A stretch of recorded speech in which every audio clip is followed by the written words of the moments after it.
Bonjour, bienvenue dans cette nouvelle Minute Santé. Aujourd'hui, nous allons parler de la différence entre la fibrose et la cirrhose hépatique et surtout comment vivre avec cette complication de l'inflammation du foie. Vous devez savoir que la fibrose est dans le stade préliminaire de la cirrhose qui, elle, est le stade terminal de la fibrose. Et donc, en tant que tel, nous devons tout faire pour ne pas arriver, passer des fibroses à cirrhose. Et effectivement, vous devez le savoir, c'est un développement qui est tellement bien compensé par le foie qu'on ne s'en rend pas compte. Et donc, l'hygiène de vie qui permet d'éviter de passer de la fibrose à la cirrhose est très pertinente.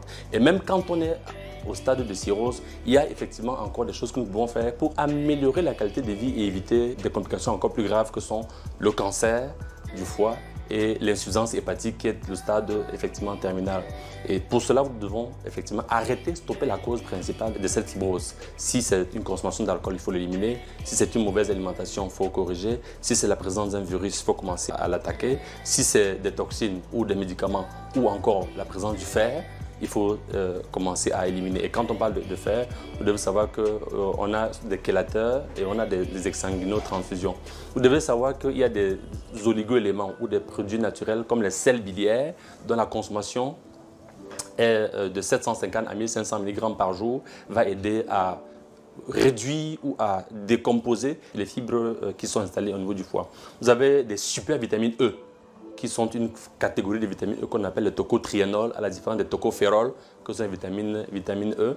300 mg de tocotriénol agissent 15 fois plus puissamment que les légumes, la classe des choux, des betteraves, des choux blancs, des choux verts, sont des choses qui vont nous aider. Et puis, les régimes pauvres en amidon vont être quelque chose qui vont effectivement aider le patient dans le maintien ou la contenance des complications et enfin le jeûne. Le jeûne parce que vous devez savoir que ne pas manger va amener le corps à faire ce qu'on appelle l'autophagie.